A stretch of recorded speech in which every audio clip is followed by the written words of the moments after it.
all of you all that are gonna go home and write a biography on how wrong this is, you guys can kick rock. All it took was one ranking to ignite absolute chaos. Candace Parker, a certified WNBA legend, looked at Angel Reese, the self-branded double-double star, and dropped her straight into the C tier. Not elite, not rising, not even close to the conversation. While Reese's fans were busy celebrating box scores and viral clips, Parker delivered a reality check nobody wanted to hear, and it landed like a bomb. Angel Reese, I put her right at that C level. I think in terms of being above, you have to be able to have the ability to carry a team, be a one or two. Because behind those flashy numbers, Chicago kept losing, over and over again. And the deeper you dig, the shakier the storyline becomes. Double-doubles that look impressive on paper but vanish when it comes time to win games. This wasn't just a hot take. It was the beginning of something bigger. Parker may have just cracked open one of the biggest illusions in women's basketball. Back to doing Angel Reese things, blowing layups, getting her own rebounds. They've turned her into a point forward. She had 9 turnovers last night. I think her plus minus was minus 19.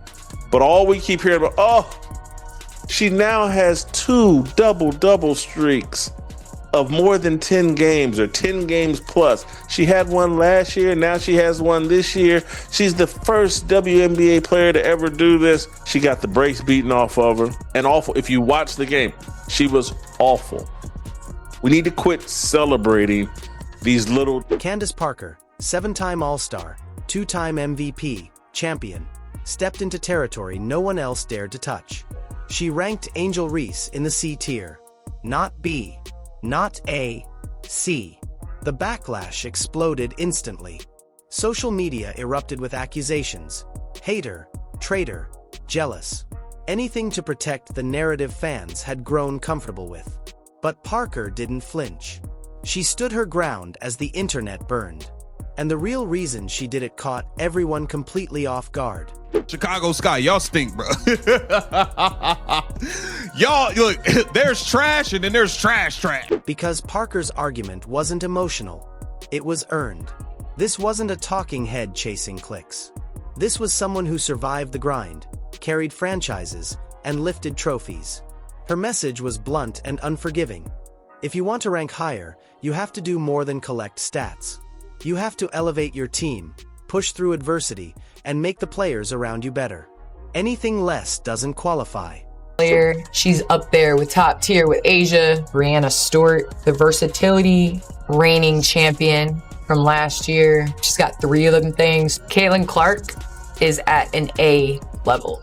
I think in time she's gonna raise up to that S, but in order to put her at that level, she's gotta have a couple more years. So Parker didn't deny the double-doubles. She exposed them. She showed what those numbers really represent. They aren't turning into wins. In fact, they might be hiding the real problem. And once you look closer, the truth becomes impossible to ignore. Take the game against the Minnesota Lynx. Reese finished with eye-catching stats, but also 9 turnovers and a brutal minus 19. The box score smiled. The impact told a completely different story. Tending like this is some sort of history we're seeing from Angel Reese with these double-doubles. It's not. It's a nice little stat that's pretty irrelevant, doesn't lead to victories, they lost by 20-some-odd points last night to the Minnesota Lynx. The Lynx pretty much controlled that entire game. Angel Reese was no factor. We need to quit celebrating. Oh, she got a double-double. Well, yeah, they kept her in the fourth quarter when they were down by 20, and she, got a bucket or 2 and got to double digits. The stat line looked polished. The scoreboard didn't lie. Chicago lost by 23. And this wasn't a one-off. It was a pattern. Game after game, Reese's numbers climbed, and so did the losses. Analysts and coaches started connecting the dots. These stats weren't driving success. They were hollow. Worse, they were masking a much deeper issue inside the team. Angel Reese is a 1 or a 2 option. She's not carrying her team to victories, though. She's not carrying her teams to W's, though. We're halfway through the season and the Chicago Sky are in single digit. So why wasn't anyone in Chicago confronting it? That's where things get uncomfortable. Inside the organization, coaches kept brushing off turnovers and defensive breakdowns. Instead, they leaned on Reese's double-doubles as protection from real criticism. But behind the scenes, frustration grew. Possessions disappeared. Chemistry unraveled. Winnable games turned into blowouts. And one quiet question started circulating. Was the staff more focused on protecting Reese's image than building a team that could actually win? Reese and Collier stood on business today. They destroyed the Chicago Sky. Angel Reese had 9 turnovers. Listen, y'all got to stop with this point forward. As the losses continued to stack up, the silence around Angel Reese finally began to crack. Once Candace Parker opened the door, others rushed in. Analysts who had stayed quiet for months suddenly felt free to say what had been whispered behind closed doors all season. Angel Reese, they argued, isn't a franchise cornerstone. She's a role player being marketed as a superstar. And once that idea entered the mainstream, the entire narrative started to unravel. Basketball minds began pointing out something uncomfortable. Opposing teams don't fear Reese, they target her. Defenses collapse on her, apply pressure, and force mistakes because they know the outcome is predictable. The numbers back it up. Chicago wins more frequently when Reese plays fewer minutes. That single statistic alone shattered the media storyline. A player who's supposed to anchor a franchise shouldn't correlate with better results when she's on the bench. So how did so many people buy into the hype in the first place? The answer starts with marketing. The WNBA saw an opportunity and went all in. A Clark versus Reese rivalry was easy to sell.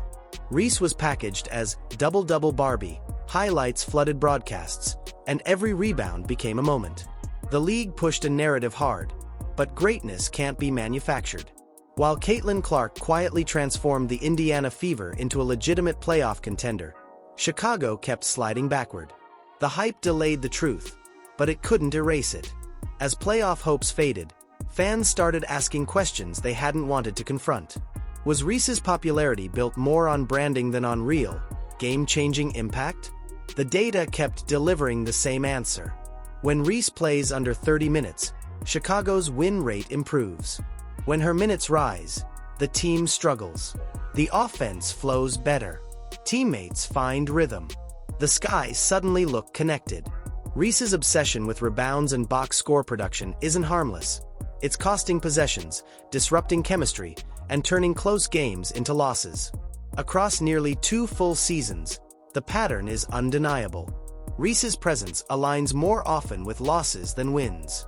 And this isn't just a Chicago issue, it's a league-wide warning.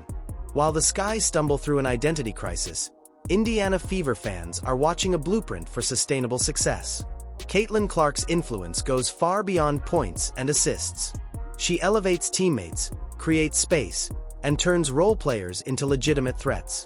That's the difference between a true franchise player and a stat sheet star. Indiana is building something real. Chicago is stuck chasing optics. The future of the WNBA belongs to players who make everyone around them better, not players who dominate headlines while their teams fall apart. And that leads to the final uncomfortable truth. Strip away the marketing, social media noise, and flashy numbers, and reality becomes clear. Angel Reese's double-doubles don't translate to wins. The Sky perform better when she isn't the focal point. And the league's attempt to manufacture a superstar has exposed how easily casual fans can be misled by surface-level stats. True legends don't just fill box scores. They change outcomes. And now, finally, fans are starting to see the difference.